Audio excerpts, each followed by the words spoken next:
Hello friends, कैसे हैं आप सभी। स्वागत है आपका हमारे अपने मैं जस्ट अभी अभी क्लास लेके आ रही हूँ।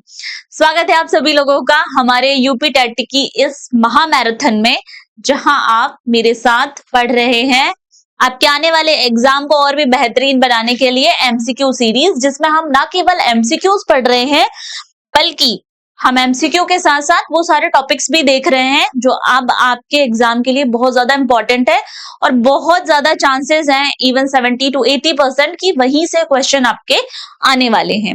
टाइम कम है अब आपके पास, ठीक है, टाइम कम है, सिलेबस भी बड़ा है, दो दो पेपर कवर करने हैं, दो दो पेपर के सब सब्जेक्ट हैं वो भी कवर करने हैं। इधर आपके पास हिंदी, इंग्लिश, मैथ्स है फर्स्ट पेपर में, तो दूसरी तरफ आपके पास साइंस, सोशल साइंस, उसमें हिस्ट्री, पॉलिटी, सारे सब्जेक्ट हैं, है ना। हिंदी, पेडागोजी, पेडागोजी वाले जितने भी सब्जेक्ट हैं, तो इतनी सारी चीजें हैं, उन्हें सभी को आपको विथ प्लान के कवर करना है। और अब वो टाइम है जब आप लोग कुछ भी नया पढ़ना छोड़ के, मैं अपनी हर क्लास में ये बोलती हूँ कि अब टाइम आ गया है क्योंकि परीक्षा अब नजदीक है, तो आप लोगों ने जो पुराना पढ़ा हुआ है उसको ही अच्छे से रिवाइज करें और वहीं पे अगर आपसे कुछ चीजें नहीं बन रही हैं तो उसे ही अच्छे से कंठस्थ करें, ताकि अब आपको नई चीजें पढ़ेंगे तो उन्हें याद करने में बहुत टाइम लगता है। पुरानी पढ़ी हुई चीजों का एक बार रिवीजन अच्छे से कर लेंगे तो आपके पेपर में सफल होने के चांसेस जो हैं वो बढ़ जाएंगे। ठीक है, तो चलिए अब हम बिल्कुल भी समय खराब ना करते हुए हम बढ़ते हैं अपने क्वेश्चंस की तरफ। ठीक है, अच्छा मैं एक चीज और आप लोगों से बताना चाहूंगी कि आप लोग जब प्रिपेयर करें तो आपका जो पेपर है वो, ये जो पेपर है आप लोगों का यूपी टेट का, ठीक है, आप लोग एक चीज याद रखें यहाँ पर, सबसे पहला तो फर्स्ट पेपर है ना, फर्स्ट पेपर इसके साथ क्या होना चाहिए आपका कि सबसे पहले तो अब आपका वो टाइम आ गया है जब आप हर दिन एटलीस्ट 50 कम से कम और ज्यादा से ज्यादा 100 एमसीक्यू, 100 एमसीक्यू तो लगाएं ही पहले पेपर के। ठीक है, इसी तरीके से दूसरे पेपर के भी, ठीक है, कम से कम 100 और ज्यादा से ज्यादा 150 एमसीक्यू लगाएं। अब ये मैंने इधर कम इधर ज्यादा क्यों बोले हैं, क्योंकि यहाँ आपके कुछ आ जाएंगे मैथ्स के क्वेश्चंस। ठीक है, तो मैथ्स आप ऐसा नहीं है कि अब मैथ्स आप 15 दिन में सीख जाओगे, ठीक है, और भी शायद कम ही दिन बचे हैं। इतनी जल्दी अब आप मैथ्स नहीं सीख सकते एकदम से, अगर आपसे नहीं आती है तो एकदम आप बेसिक से हैं तो। जिन लोगों को थोड़ी बहुत आती है वो तो फिर भी रिवीजन कर सकते हैं, लेकिन आप एकदम न्यू हैं तो आप ट्राई करें कि मैथ्स वाले क्वेश्चन को अभी अब आप स्किप करें। ठीक है, क्योंकि वो फिर आप करेंगे तो आपका बहुत ज्यादा समय भी जाएगा। उससे अच्छा है कि आप जो अदर चीजें हैं, है ना, जैसे बाल विकास वगैरह, ये जो और भी सब्जेक्ट है आपके हैं वो उनको आप अच्छे से तैयार कर लें। और यहाँ पे तो भाई हिस्ट्री, पॉलिटी, ये सारी चीजें हैं, है ना, हिस्ट्री, पॉलिटी, मतलब साइंस और सोशल साइंस की जो चीजें हैं वो आप बहुत अच्छे से तैयार करें, क्योंकि ये पेपर आपका स्कोरिंग होने वाला है। स्कोरिंग होने का मतलब क्या है कि यहाँ से जो क्वेश्चन आएंगे वो थ्योरेटिकल क्वेश्चन ज्यादा रहते हैं। हाँ, ज्योग्राफी के कुछ क्वेश्चन आ जाएंगे, जैसे आप लोगों से आईएसटी, है ना, टाइम वगैरह पूछ लेता है कि इलाहाबाद के नैनी में जो है 8 बज रहा है, तो आप बताइए कि अहमदाबाद में कितना बजेगा, तो वो आप लोगों को पता होना चाहिए। ठीक है, वो भी फैक्ट से रिलेटेड है, बट हाँ, ज्योग्राफी में इस तरीके के क्वेश्चन भी बनते हैं जो एमसीक्यू बेस्ड रहते हैं, ये भी आप ध्यान रखें। तो अभी आपकी स्ट्रेटेजी ऐसी होनी चाहिए कि इधर एमसीक्यू थोड़े ज्यादा करने हैं दूसरे पेपर में और फर्स्ट पेपर में थोड़े से कम कर दीजिए, लेकिन हाँ, वेटेज तो दोनों का बराबर ही है भाई, तो पढ़ना तो आपको पड़ेगा ही। और अभी एकदम पढ़िए, बस खाइए पिए सोइए और पढ़िए, खाइए पिए सोइए और पढ़िए। ठीक है, और जल्दी से मुझे बताइए किसका किसका सिलेक्शन होता है, फिर जिसका सिलेक्शन होगा मुझे मैसेज करिएगा, हम उसके साथ उसको हम बुलाएंगे और बातचीत भी होगी उन बच्चों से। ठीक है, चलिए अब हम आते हैं अपने क्वेश्चन की तरफ। तो वैसे क्वेश्चन नंबर के हिसाब से 12वां क्वेश्चन है, बट आज की क्लास का ये पहला क्वेश्चन है आपका। तो चलिए हम चलते हैं पहले क्वेश्चन में। यहाँ पर आपसे मोहम्मद बिन तुगलक के बारे में चीजें पूछी जा रही हैं, आपको बताना है। ठीक है, क्या? मोहम्मद बिन तुगलक ने अपनी राजधानी को दिल्ली से दौलताबाद स्थानांतरित किया था। क्यों किया था? बड़ा ही फेमस क्वेश्चन है, ठीक है, बड़ा ही फेमस क्वेश्चन है। अच्छा, मोहम्मद बिन तुगलक को आप लोग याद रखना, जो मोहम्मद बिन तुगलक है इसे जाना ही जाता है राजधानी परिवर्तन के लिए, ठीक है, राजधानी परिवर्तन के लिए। समय से आगे का व्यक्ति था मोहम्मद बिन तुगलक, ठीक है, मतलब समय से आगे की सोच रखता था। टोकन करेंसी चला दी उसने। आज के टाइम पे डिमोनेटाइजेशन हुआ है 21वीं शताब्दी में, मोहम्मद बिन तुगलक ने उस समय टोकन करेंसी चला दी थी। आप सोचिए, उस व्यक्ति को ऐसे ही पागल नहीं कहा जाता इतिहास में, क्योंकि वो लोग जो समय से आगे का सोचते हैं, वो चाहे उसे इतिहास हो या वर्तमान हो, उसे पागल ही कहते हैं, है ना। आइंस्टाइन को देख लीजिए, न्यूटन को देख लीजिए, वो स्टार्टिंग में जब थे अपनी खोज कर रहे थे, पढ़ लिख रहे थे, उस टाइम उन्हें पागल ही कहा गया है। तो जितने भी महान लोग इतिहास में हुए, उनकी एक विशेषता ये भी है कि उन्हें पागल कहा जाता है। चलिए आते हैं विषय पे। तो मोहम्मद बिन तुगलक की बहुत सारी योजनाएं थी, ठीक है, मोहम्मद बिन तुगलक की बहुत सारी योजनाएं थी। उनमें से एक योजना उसकी ये भी थी कि राजधानी परिवर्तन, और राजधानी परिवर्तन का कारण उसने यही रखा था, आप लोगों को राजधानी को दिल्ली से कहा, दौलताबाद उसने शिफ्ट कर दिया था। क्वेश्चन में ही पूछ लिया आपसे कि क्यों शिफ्ट किया था, तो एक बार हम जरा ऑप्शन पे चल लेते हैं। अपने साम्राज्य को प्रभावी तरीके से नियंत्रित करने के लिए, क्योंकि दौलताबाद केंद्र में स्थित था, पहला। दूसरा, उत्तर भारत में उसे पर्याप्त राजस्व नहीं हो रहा था। तीसरा, मंगोल से बचाने के लिए, मंगोल से बचाने के लिए। और चौथा जो है वो क्या है, दक्षिण शासकों को दंडित करने के लिए। इसमें से बताना है कि आप लोगों को सही कौन सा है, ठीक है। तो सिंपल सा था, उसने जो राजधानी परिवर्तन किया था उसका कारण था कि वो दौलताबाद से चाह रहा था कि साम्राज्य पर जो नियंत्रण है वो ज्यादा बेहतर होगा। उसे ये लग रहा था कि दौलताबाद से साम्राज्य पर नियंत्रण बहुत अच्छा हो सकता है, जो कि दिल्ली से भी बेहतर हो सकता है, इसीलिए उसने राजधानी जो थी वो शिफ्ट कर दी। लेकिन योजना हुई तो फेल हो गई, क्योंकि सारे लोगों को वो उठा के दिल्ली से कहाँ ले गया, दौलताबाद। अब बीच में पड़ गई भाई इतनी गर्मी, भूखा, अकाल सब पड़ गया, परेशानी आ गई, और उसकी योजना लाखों की तादाद में लोग मर जाते हैं। राजा का क्रिटिसिज्म हो जाता है एकदम कि ये बताओ कैसा राजा है, इधर से उधर जनता को शिफ्ट कर रहा है, परेशान कर रहा है ना। उसका उद्देश्य तो सही था, लेकिन क्रियान्वयन, है ना, जैसे योजना बनती तो है लेकिन योजना का क्रियान्वयन बहुत अच्छा नहीं हो पाता, तो योजना फेल हो जाती है। सेम चीज हो जाती है मोहम्मद बिन तुगलक के साथ, ठीक है। और इसने जो सोचा था कि वो दौलताबाद को केंद्र स्थापित करेगा, वो नहीं, उसका जो मकसद है पूरा नहीं हो पाता। लेकिन हमारे क्वेश्चन में तो बस इतना ही मकसद पूछा है कि भाई उसने क्यों किया था, तो आपका पहला ऑप्शन जो है वो सही हो जाएगा। इस क्वेश्चन को मैं ज्यादा एक्सप्लेन इसीलिए नहीं कर रही हूँ कि मोहम्मद बिन तुगलक के बारे में जो बेसिक बेसिक चीजें हैं, ठीक है, वो आप लोगों को नॉर्मली पता भी होगा, और यहाँ से मुझे ऐसा लग रहा है क्वेश्चन आने की संभावना थोड़ी सी कम है, ठीक है। मैं उन क्वेश्चंस को ज्यादा इलेबोरेट करके बताना चाह रही हूँ आप लोगों को जिनकी आने की संभावना बहुत ज्यादा है, ठीक है। तो अभी जब परीक्षा नजदीक होती है तो हम स्पेसिफिक पढ़ते हैं, है ना।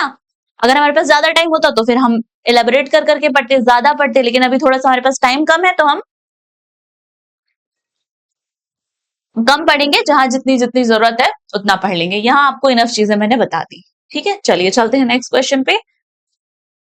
नेक्स्ट क्वेश्चन है हमारा कि भारतीय इतिहास को प्राचीन, मध्य और आधुनिक कालों में विभाजित करने में समस्या भी है। निम्नलिखित में से जो समस्या है ना, निम्नलिखित में से वो बोल रहा है कि कौन सी समस्या है, भारतीय कालखंड को इन तीन चीजों में डिवाइड करने में कौन सी समस्या है। चलिए, ये भी स्टेटमेंट वाला क्वेश्चन है, समझ वाला है। विभाजन भारतीय राज्यों की क्रमिक प्रगति को दर्शाता है। तीन काल भारतीय इतिहास को वर्गित करने के लिए अपर्याप्त है, ठीक है। यह संकल्पना पश्चिम से ली गई है, जहां आधुनिक काल विज्ञान, तर्कणा, लोकतंत्र, स्वतंत्रता, समानता से संबंधित है। भारतीय इतिहास में प्राचीन काल और मध्यकाल तथा मध्यकाल और आधुनिक काल में अंतर की स्पष्ट कोई रेखा नहीं है, ठीक है। अब देखिए, अ, विभाजन भारतीय राज्यों की क्रमिक प्रगति को दर्शाता है। ये क्वेश्चन आप बताएं, ये सही है या नहीं? ओके, ये क्वेश्चन कुछ मिसप्रिंट तो नहीं है? मैं एक बार जरा देख दूं। इस एक सेकंड रुकिए आप लोग। हाँ, बस आप लोगों का कुछ मिसप्रिंट नहीं होना चाहिए, मैं ये नहीं चाह रही हूँ कुछ भी मिसप्रिंट हो, ठीक है।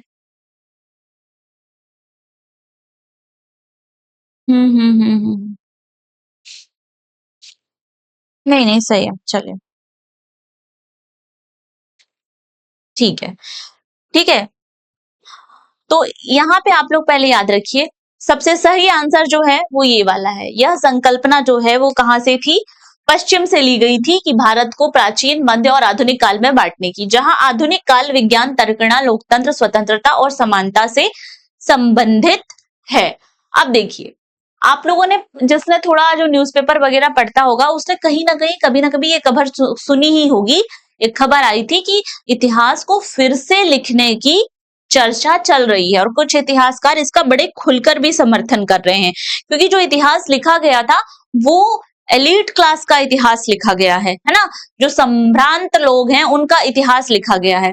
जो निचले तबके के लोग हैं उनके बारे में तो कहीं से कहीं तक इतिहास में कोई चर्चा ही नहीं है। तो एक होता है इतिहास ऊपर से लिखना, मतलब संभ्रांत लोगों के केंद्र में रखकर लिखना, और एक होता है इतिहास नीचे से लिखना, मतलब आम जनता को केंद्र में रख के लिखना। तो ये चर्चा भी चल रही है, बस आप लोगों को एक इन्फॉर्मेशन होनी चाहिए कि ऐसा कुछ डिस्कशन भी चल रहा है, ठीक है। आते हैं प्रश्न पे। प्राचीन काल, मध्यकाल और आधुनिक काल, ये कॉन्सेप्ट लिया ही कहां से गया था भाई? यूरोप से, ठीक है। आधुनिक काल को विभाजित किया गया जहां पर लोकतंत्र, समानता और स्वतंत्रता, विज्ञान, तर्कणा, जो आधुनिक काल था वो इससे संबंधित था, ठीक है। चलिए, अब इससे प्रॉब्लम क्या हो रही थी कि हम ये पूरा का पूरा जो इतिहास अगर हम इस तरीके से लिखते हैं तो वो इतिहास हम पश्चिमी यूरोप का चश्मा पहन के लिख रहे होते हैं। इसीलिए इस इतिहास के इस लेखन को थोड़ा कुछ लोग जो है वो नेगेटिव भी मानते हैं, ठीक है। तो ये स्टेटमेंट वाला क्वेश्चन था, ज्यादा कुछ समझने का यहाँ पे है नहीं, बस आप लोग याद रखें कि यह संकल्पना कहाँ से ली गई है? पश्चिम से ली गई है, जहां आधुनिक काल में विज्ञान, तर्क और स्वतंत्रता, समानता, जो आधुनिक डेफिनेशंस हैं स्वतंत्रता की, आजादी की, ठीक है, वो सब इसमें शामिल हैं, ठीक है। चलिए नेक्स्ट पे चलते हैं।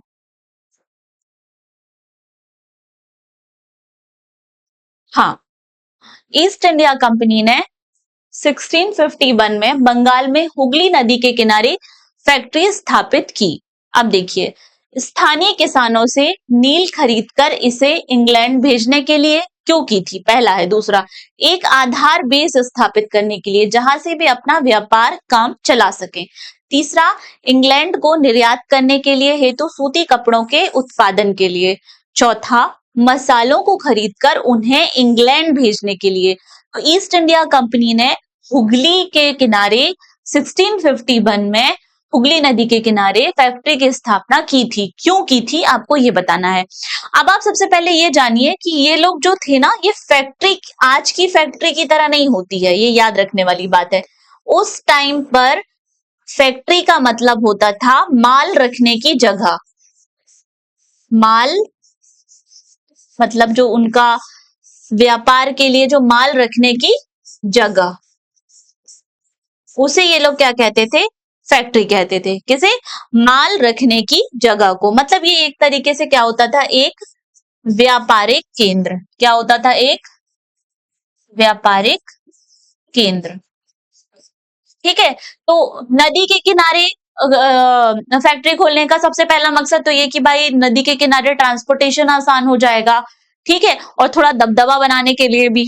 तो चलिए अब हम आते हैं ऑप्शंस पे। स्थानीय किसानों ने नील खरीदकर इसे इंग्लैंड भेजने के लिए। तो देखिए, बात हो रही है 1651 की। 1651 की।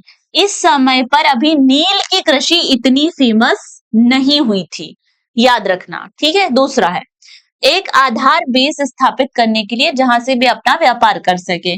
तो हाँ, वो यही चाहते थे, फैक्ट्रियों को स्थापित करने के पीछे उनका जो मकसद था कि एक आधार बेस बन जाए, जिस बेस के जरिए हम आने वाला जो काम है उसको करें और अपना जो है व्यापार वाणिज्य को अच्छे से जमा सके। तो ये एक कारण था।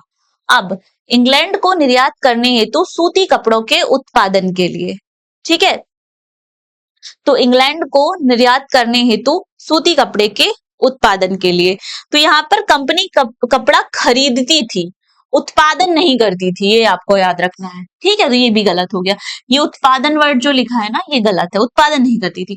मसालों को खरीद कर उन्हें, तो भाई मसाले तो वो दक्षिण से मालाबार तट, मालाबार के आस पास से खरीदती थी, ठीक है, मालाबार तट से दक्षिण में, यहाँ तो कुछ नाम आता ही नहीं है इसका, ठीक है। तो आपका ऑप्शन इस हिसाब से क्या हो जाएगा, ऑप्शन सेकंड जो सही आंसर है, ठीक है। चलिए आगे जा, इसके बाद आप लोग ये थोड़ी सी चीजें याद रख लेना, जैसे हम यहाँ पे ये चीज जान सकते हैं कि ब्रिटिश, है ना, कंपनी की स्थापना कब हुई थी, थोड़ा सा आप लोगों को मैं याद दिला देती हूँ तो आपका रिवीजन भी हो जाएगा, है ना।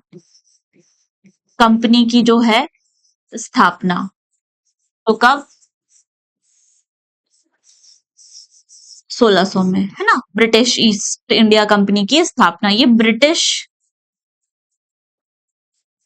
है ना, ये ब्रिटिश कंपनी की बात चल रही है। ब्रिटिश ईस्ट इंडिया कंपनी की जो स्थापना है 1600 में होती है। फिर ये हुगली में फैक्ट्री कब खोल लेते हैं भाई, अभी हमने पढ़ लिया 1651 में, कहाँ पे फैक्ट्री खोल लेते हैं, हुगली में। फिर इन्होंने कलकत्ता में प्रभाव बढ़ा लेते हैं, ये अपना कहाँ पर, कलकत्ता में अपना प्रभाव बढ़ा लेते हैं, कब, तो 1690 आते आते तक ये अपना कलकत्ता में प्रभाव बढ़ा लेते हैं। और 1698 में ये क्या करते हैं, 3 गांव खरीद लेते हैं, ठीक है, ये याद रखना आप लोग, ये फैक्ट है कि ये 1698 में 3 गांव खरीद लेते हैं। कौन कौन से गांव थे वो, पहला था सूता नाती, दूसरा था कालीकाता, कालीकाता, और तीसरा था गोविंदपुर, है ना, गोविंदपुर। ये 3 गांव खरीदते हैं और इसी से वो आधुनिक कलकत्ता की नींव रखते हैं, ठीक है। आप लोग मुझे कमेंट सेक्शन में बताइए कि आधुनिक कलकत्ता का संस्थापक किसे कहते हैं, ठीक है, आधुनिक कलकत्ता का संस्थापक किसे कहते हैं। और जो मैंने कल क्वेश्चन आपसे पूछा था उसका आंसर भी आप लोग एक एक बार और कमेंट सेक्शन में दीजिएगा, ताकि जिन बच्चों को कल नहीं, वो भी समझेंगे और वो कल की क्लास देखेंगे तो उन्हें पता चलेगा कि क्लास में कितने सारे इंपॉर्टेंट क्वेश्चन भी पूछे जाते हैं जिनके आंसर्स बच्चे देते हैं, ठीक है। आप लोग बताइएगा, चलिए, और बताइएगा कि आधुनिक कलकत्ता का संस्थापक किसे माना जाता है। तो इस तरीके से कुछ इंपॉर्टेंट फैक्ट है वो भी आप लोग याद रखिएगा। चलिए चलते हैं नेक्स्ट क्वेश्चन पे। हाँ, आते हैं ईस्ट इंडिया कंपनी पर, ठीक है। ईस्ट इंडिया कंपनी ने मुख्य रूप से खालिस्तान के लिए बंगाल से दीवानी राजस्व का उपयोग किया, क्यों किया, पुल और सड़क बनाने के लिए, सवाल ही पैदा नहीं होता, स्कूल कॉलेज और विश्वविद्यालय बनाने के लिए, हाँ वो तो वुड डिस्पैच से बहुत बाद में बने थे भाई, ठीक है। भारत में सूती और रेशमी कपड़ों को खरीदने के लिए, भारत में सूती और रेशमी कपड़ों को खरीदने के लिए इसमें विचार करते हैं। ब्रिटेन में इनके औद्योगिक प्रतिष्ठानों की स्थापना के लिए, सोने और चांदी के भंडारों को संचित करने के लिए, ऐसा कुछ था क्या कि उन्होंने किया हो।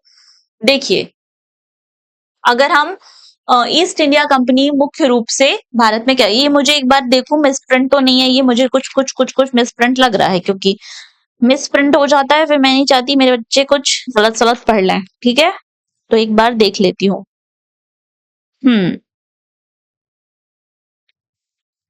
45 क्वेश्चन है आप लोगों का,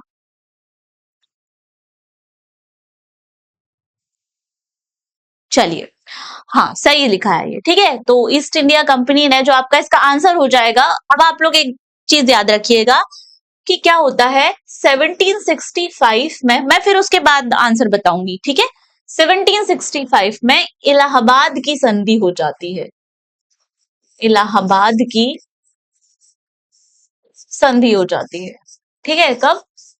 1765 में इलाहाबाद की संधि हो जाती है। उसके बाद बंगाल, बिहार और उड़ीसा की जो जागीर रहती है, मतलब इसके जो बंगाल, बिहार, उड़ीसा, ठीक है, बंगाल, बिहार और उड़ीसा की जो दीवानी रहती है वो किसको मिल जाती है?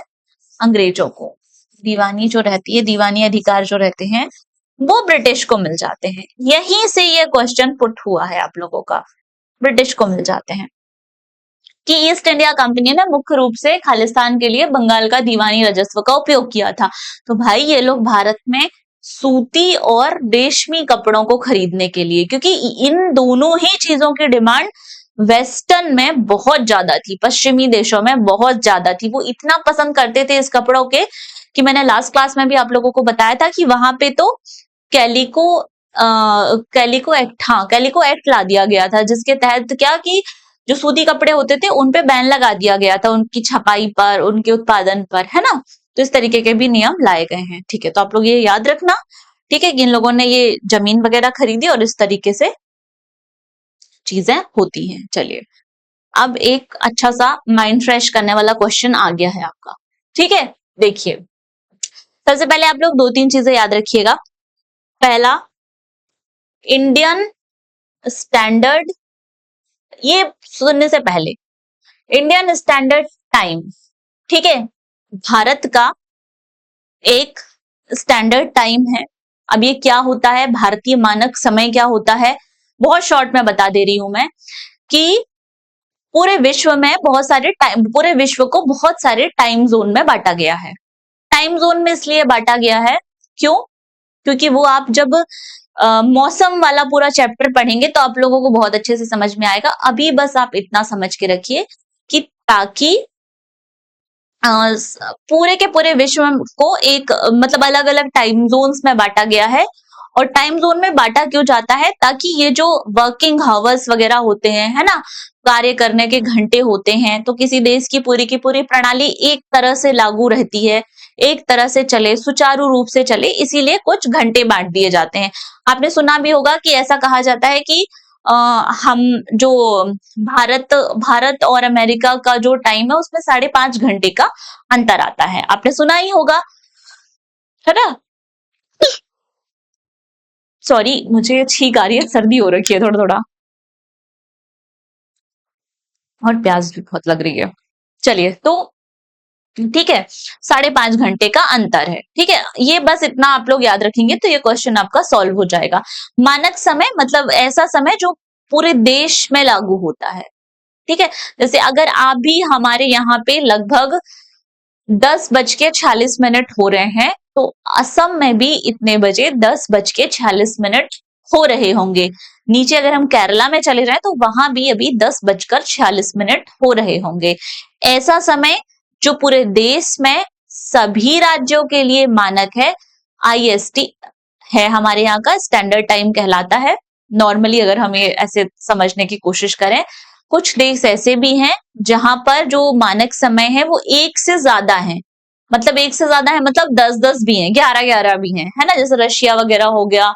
यहाँ पे बहुत ज्यादा मानक समय होते हैं क्योंकि भौगोलिक विस्तार भी बहुत बड़ा है। लेकिन हाँ, भारत में अभी एक ही मानक समय है जो कि 82.5 डिग्री है। लेकिन कुछ और एक और मानक समय को मांगने की मांग चल रही है नॉर्थ ईस्ट के तरफ, जिसे चाय बागान टाइम जोन कहा जाएगा। क्योंकि हमारे यहाँ मतलब अगर हम देखें भारत में पश्चिमी राजस्थान और इधर के तरफ चलें नॉर्थ ईस्ट में, तो जो नॉर्थ ईस्ट की लीस्ट बॉर्डर है वहां पे लगभग 2-2.5 घंटे का फर्क आता है, इतना ज्यादा टाइम का गैप है। ठीक है, मतलब अगर यहाँ पे सूरज 5 बजे डूब रहा है, कहाँ पे अपने जो है असम नॉर्थ ईस्ट की तरफ सूरज 5 बजे डूब रहा है, तो राजस्थान वगैरह में, राजस्थान के जो लीस्ट एरिया है वहां पे तो सूरज लगभग 7:30 बजे डूबेगा। इतना 2-2.5 घंटे का फर्क आता है लगभग। ठीक है, तो इंडियन स्टैंडर्ड टाइम की हम बात करें तो ये 82.5 डिग्री है ना, 82.5 डिग्री है, 82.5 डिग्री ईस्ट। ठीक है। अब बस आप लोग ये याद रखना कि जैसे ईस्ट के तरफ जाते हैं, ईस्ट के तरफ हम जाते हैं तो जो समय जो होता है वो प्लस होता है, तो जैसे यहाँ वेस्ट की तरफ होता है तो समय माइनस होता है। और अंतर कितना है ये भी आप लोग याद रखें, अंतर है हमारे यहाँ पर 5.5 घंटे का। ठीक है, 5.5 आवर्स का। ठीक है, अंतर है। अब देखिए यहाँ पे क्या बोल रहा है कि यदि अहमदाबाद में 72 डिग्री 30 मतलब 72.5 ईस्ट देशांतर पर स्थित है तो अहमदाबाद का स्थानीय मानक समय क्या होगा। ठीक है, ये यहाँ पर है। यदि भारतीय मानक समय पर यहाँ पर 8 बजे हैं तो इन्होंने दे रखा है हमें भारतीय मानक समय, मतलब भारतीय मानक समय ये है, आईएसटी पर कितने बजे हैं, 8 बज रहा है। ठीक है, ये हमसे पूछ रहा है कि अहमदाबाद, अहमदाबाद कहाँ पर है, 72 पर, है ना, 72 पर। और आईएसटी कहां पर है, 82 डिग्री, 82.5 डिग्री पर। ठीक है, कितने का अंतर है भाई, पूरा का पूरा कितने का अंतर आ रहा है यहाँ पर, आप लोग बताइए। तो यहाँ पर आ जाएगा हमारा जो पूरा का पूरा अंतर है वो 10 का अंतर आ रहा है। ठीक है, 10 डिग्री का अंतर आ रहा है। 1 डिग्री में आप लोग याद रखना कि 4 मिनट होते हैं, 1 डिग्री में 4 मिनट होते हैं, तो यहाँ पर 10 में हो जाएंगे 40। ठीक है, तो यहाँ पर 40 से इसको 40 मिनट्स कम हो जाएंगे, मतलब अगर यहाँ पे 8 बज रहे हैं तो हमारे यहाँ पे कितना हो जाएगा, 8 में से 40 मिनट आप घटाइए तो 7:20 जो है वो कहाँ पर हो जाएंगे, अहमदाबाद में। ठीक है, इस तरीके से आपको ये क्वेश्चन सॉल्व करने हैं। चलिए आगे चलते हैं। तो यहाँ पे देख लीजिए कौन सा है, फर्स्ट वाला ए जो है वो इसका आंसर हो गया। चलिए आगे चलते हैं। निम्नलिखित में से किस सुल्तान ने अनाज को शहर के बाजारों में भेजने के लिए बंजारों, ये याद रखना टर्म, बंजारों का प्रयोग किया था। बाजार से कौन सा सुल्तान रिलेटेड है, बाजार व्यवस्था से। बहुत बहुत कॉमन क्वेश्चन है ये, क्वेश्चन आप लोगों से आना ही चाहिए। जिसका ये क्वेश्चन अगर गलत हो रहा है तो फिर वो हिस्ट्री बहुत अच्छे से पढ़े। ठीक है, तो अगर जब हम बात करते हैं बाजार व्यवस्था की, ऐसा कौन सा सुल्तान है जो बाजार व्यवस्था से रिलेटेड है, तो बाजार व्यवस्था का जैसे ही नाम आता है तो आप अलाउद्दीन खिलजी का नाम याद रखेंगे। किसका, अलाउद्दीन खिलजी का। ये जो है इसने बहुत अच्छी बाजार व्यवस्था लागू की थी। ठीक है, इसके बाद अगर हम मोहम्मद बिन तुगलक, तो मोहम्मद बिन तुगलक को सब लोग जानते हैं भाई राजधानी परिवर्तन के लिए। किसके लिए, राजधानी चेंज के लिए, है ना, मोहम्मद बिन तुगलक को राजधानी परिवर्तन के लिए। अगर बलबन की बात करें तो बलबन को कैसे जानते हैं हम, रक्त और लोह नीति, ब्लड एंड आयरन पॉलिसी। ठीक है, रक्त और लोह नीति के लिए इसको जाना जाता है। फिरोज शाह तुगलक को किस लिए जाना जाता है, फिरोज शाह तुगलक की अगर हम बात करें तो ये बहुत कल्याणकारी कार्य करता था, जैसे नहरें, बाग, ये सब, इन सब चीजों का मतलब सार्वजनिक निर्माण करता था। ये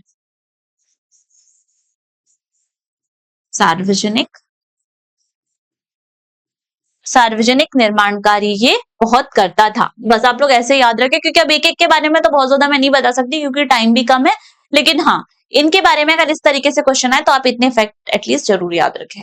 चलिए आगे चलते हैं। अब क्वेश्चन है, बीदर में उत्पादित सूती कपड़े का एक प्रकार। ओके, बीदर क्या है ना, बीदर से रिलेटेड है ये। तो बीदर में उत्पादित सूती कपड़े का एक प्रकार है। बीदर में उत्पादित तांबे के बर्तनों का एक प्रकार है। बीदर के शिल्पकारों द्वारा तांबे और चांदी में किया गया जड़ाऊ काम है। बीदर में उत्पादित रेशमी कपड़े का एक प्रकार है। आपको यहाँ पे वो बोल रहा है बीदर के बारे में बताना है। सबसे पहले तो जो बीदर निकला, बीदरी क्या है, तो बीदरी जो निकला है वो बीदर से ही निकला है। ठीक है, और ये है कहां पर, कर्नाटक में। ठीक है, बरार, बीदर, ये सब आप लोग आगे चल के पढ़ेंगे। ठीक है, तो ये जो बीदरी है वो एक तरीके का शिल्पकारों के द्वारा तांबे और चांदी से किया गया जड़ाऊ काम रहता है ना। बहुत अच्छे सुंदर सुंदर इससे जड़ाऊ काम किए जाते हैं और वर्ल्ड लेवल पे इसकी डिमांड भी उस समय बहुत होती थी। ठीक है, चलिए, और अभी भी कुछ जगह पर ये अभी भी काम होता है। नेक्स्ट पे आते हैं, आदिवासी लोग अपना पिछला लिखित रिकॉर्ड नहीं रखते। आदिवासी मतलब जनजातीय लोग। वर्तमान के इतिहासकार आदिवासियों का इतिहास कैसे लिखते हैं? अच्छा देखिए, आदिवासी लोगों की जो पूरा का पूरा जीवन होता है वो एक तो वो थोड़ा सा बड़ा देसी तरीके से जीते हैं, है ना। आधुनिक सुख सुविधाओं से वो लोग बड़े दूर रहते हैं, बहुत ज्यादा पढ़ाई लिखाई ये सारी चीजें भी बड़ी लिमिटेड रहती हैं, मतलब नॉर्मल बेसिक नीड की चीजें भी उनके पास बड़ी लिमिटेड रहती हैं। उनका अपना है कि भाई अपनी कहानी सुनो, कथा सुनो, लोकगीत गाओ और अपना जीवन बढ़िया खुशी खुशी बिताओ। जितना खाना खाना है उतना खाना उगाओ और खाओ और अपना शांति से जीवन बिताओ बढ़िया जंगलों में रह के। तो आदिवासियों का इस तरीके का जीवन होता है। अब आप इतना जान गए ना तो आप ऑप्शन से ही क्वेश्चन लगा लोगे। पहला है कि प्राकृतिक परंपराओं का प्रयोग करके। तो प्राकृतिक परंपराओं का प्रयोग करके नहीं हम किसी के जीवन के बारे में बता सकते हैं। ठीक है, आदिवासी गीतों एवं कथाओं का प्रयोग करके, हाँ ये किया जा सकता है, लेकिन हम और भी ऑप्शन पढ़ लेते हैं। पुरातात्विक खोजों का प्रयोग करके, अब पुरातात्विक खोजों का प्रयोग करके तो हम नहीं बता सकते, ठीक है, ये भी नहीं हो सकता। लिखित परंपराओं का प्रयोग करके, जब वो लिखते ही नहीं है उनके लिए कोई किसी ने मतलब उनमें से किसी ने बहुत कम ही लिखा है अपनी परंपराओं के बारे में, तो ये भी कम है। एक कारण हो सकता है लेकिन मुख्य नहीं है। तो आदिवासी गीतों और कथाओं का प्रयोग करके, ये होगा आपका आंसर। ठीक है, आदिवासी लोग अपना इतिहास कैसे, आदिवासियों का इतिहास कैसे लिखा जाता है, तो उनके गीतों और परंपराओं का उपयोग करके लिखा जाता है। ठीक है, हाँ चलिए, इसके बाद आता है हमारा नेक्स्ट क्वेश्चन। इसके बाद आप लोगों का ये कौन सा नंबर क्वेश्चन है? 19 ना। चितारी दुर्ग वाला क्वेश्चन यहाँ पे आप लोगों को दिया नहीं क्या इसने? एक मिनट रुकिए जरा, एक आध क्वेश्चन छूटा हुआ है मुझे ऐसा लग रहा है। हम्म,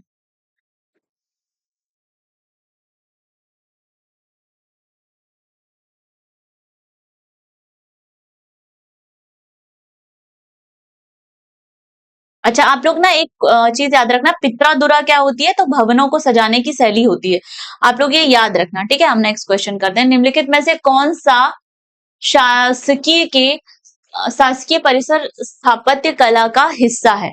ठीक है, ये क्वेश्चन भी थोड़ा सा यहाँ मिसप्रिंट हुआ है। यहाँ पे आप लोगों को बताना है कि निम्नलिखित में से कौन सा 9वीं शताब्दी के मंदिर स्थापत्य कला का हिस्सा है। ठीक है, 9वीं शताब्दी के मंदिर स्थापत्य कला का। शासकीय परिसर नहीं, बस यहाँ तक आएगा आप लोगों का। ये शासकीय परिसर को हटा लीजिए और यहाँ पे लिख लीजिए कि 9वीं शताब्दी, 9वीं शताब्दी। ठीक है, 9वीं शताब्दी के स्थापत्य कला का हिस्सा था। इसमें से कौन सा? तो 9वीं शताब्दी में जो मंदिर वगैरह बन रहे थे, जो स्थापत्य कला होती थी, उसमें रंगशाला बिल्कुल हुआ करती थी, यज्ञ वेदी होती ही थी जहां पर मंत्रों का उच्चारण किया जाता था, हवन कुंड भी होते थे। ठीक है, लेकिन यहाँ पर सजावटी द्वार जैसा बहुत फेमस कंसेप्ट निकल के नहीं आता है। बाकी ये तीन तो हैं, लेकिन सजावटी द्वार जैसा बहुत फेमस कंटेस्ट निकल के नहीं आता है। आप लोगों को सिंपली इसे याद रखना है। ठीक है, जैसे आप लोगों ने देखा होगा कि कौन सा स्थापत्य कला का हिस्सा था, तो रंगशाला। अच्छा इसमें था पूछ रहा है, अगर इसमें था पूछ रहा है तो फिर ये सजावटी द्वार तो था। ठीक है, आप लोग रुको, मैं एक बार फिर से सॉल्व करा देती हूँ। वो 9वीं शताब्दी का हमसे पूछ रहा है, 9वीं शताब्दी का कौन सा स्थापत्य कला का हिस्सा था 9वीं शताब्दी में। ठीक है, तो 9वीं शताब्दी में ये सजावटी द्वार होते थे, क्योंकि जब आपने देखा होगा, मुझे उदाहरण याद आ गया एक्चुअली, कि ताजमहल वगैरह जो बना हुआ है ना, जैसे ताजमहल की हम बात करें तो संगमरमर के जो पत्थर हैं, संगमरमर के जो पत्थर हैं उसमें रंगीन सजावट की गई है ना बहुत सारी, तो ये वाला ऑप्शन ही सही होगा। ठीक है, ये वाला ऑप्शन ही सही होगा। ठीक है, चलिए इसका मैं यहां से भी ऑप्शन चेक कर लेती हूँ एक बार। 51, हाँ बिल्कुल सही है। चलिए सही था, कभी कभी मिस प्रिंट हो जाती है ना चीजें, और पूरी पीडीएफ फिर रिकवरी के लिए दो तो आप लोगों का टाइम खत्म हो जाता है इसीलिए। ठीक है, तो ये होगा कि 9वीं शताब्दी में ये सजावटी पत्थर जो है यूज किए जाते थे। इसके बाद रंगशाला, यज्ञ वेदी, हवन कुंड, इनका उतना महत्व नहीं था। ओके, चलिए आगे चलते हैं। ब्रिटिश सरकार द्वारा 1857 में निम्नलिखित में से कौन सी 3 विश्वविद्यालय स्थापित किए गए थे? बड़े ही 3 महत्वपूर्ण विश्वविद्यालय हैं जो ब्रिटिश सरकार के द्वारा, और कहा जाए तो वुड डिस्पैच जब आया था ना, वुड डिस्पैच की सिफारिश पर ये 3 विश्वविद्यालय बनाए गए थे। सबसे पहला कलकत्ता, बंबई, पंजाब, कलकत्ता, बंबई, दिल्ली, कलकत्ता, मद्रास, बंबई, या आखिरी कलकत्ता, मद्रास या बनारस। तो भाई इसमें सी आपका सही है, क्योंकि आप कंफ्यूज हो गए इसीलिए मैं पहले आंसर बता रही हूं, और इसे याद कर लीजिए। कलकत्ता, मद्रास और बंबई, ये जो 3 विश्वविद्यालय थे ये आपके बनाए गए थे 1857 में। निम्नलिखित में से कौन से विश्वविद्यालय स्थापित किए गए थे? तो कलकत्ता, मद्रास और बंबई। ठीक है, अब इसमें एक दिया हुआ है आप लोगों का बनारस। तो ये जो बनारस विश्वविद्यालय है, बनारस विश्वविद्यालय की ये हिंदू ना, बनारस हिंदू यूनिवर्सिटी है की बात कर रहे हैं, तो इसकी स्थापना की अगर हम बात करें तो ये 1916 में हुई थी। ये एक्स्ट्रा फैक्ट याद रखें, ये तो इसकी स्थापना, ठीक है, 1857 में हो गई है, ये आप लोगों को याद हो गया। ये दोनों इसमें आ गए हैं। अब अगर हम दिल्ली यूनिवर्सिटी की बात करें तो ये तो 1922 में बनी है। ठीक है, ये भी आप लोग याद रख लें। दिल्ली यूनिवर्सिटी की स्थापना कब हुई है? 1922 को। पंजाब यूनिवर्सिटी की अगर हम बात करें तो इसकी स्थापना 1882 में हुई है। ठीक है, स्थापना कब हुई है? 1882 में। ठीक है, तो इस तरीके से हमने ये वाले क्वेश्चन सॉल्व कर लिए हैं। अभी अब आप लोगों का टाइम हो गया है, आज के लिए इतना ही। अब हम जो नेक्स्ट क्लास लाएंगे उसमें हम आगे के क्वेश्चन सॉल्व करेंगे। आई होप आप लोगों को सारे क्वेश्चंस अच्छे से समझ में आ गए होंगे, और क्वेश्चंस का रिवीजन करें। प्रीवियस जो क्लास हो गई है उन्हें भी आप बहुत अच्छे से देखें और सारे क्वेश्चंस कवर करें, है ना। फैक्चुअल क्वेश्चन है उन्हें हम फैक्ट के हिसाब से लेकर चलेंगे, और जो इस तरीके के क्वेश्चन है कि जो थोड़े से एलेबोरेट फॉर्म में पढ़ने हैं उन्हें हम एलेबोरेट फॉर्म में पढ़ेंगे। दूसरी चीज कि केवल पढ़ना नहीं है, रिवीजन भी करना है, क्योंकि मैं बीच बीच में बहुत सारे आप लोगों को फैक्ट भी देती हुई जा रही हूँ। और साथ साथ में मुझे लास्ट में ये बताते चलिए कि बीदरी क्या है। ठीक है, अभी हमने डिस्कस किया था, आप लोगों को बताना है बीदरी आखिर है क्या। चलिए, तो हम मिलते हैं नेक्स्ट क्लास में, तब तक के लिए जय हिंद, जय भारत, हंसते रहिए, मुस्कुराते रहिए।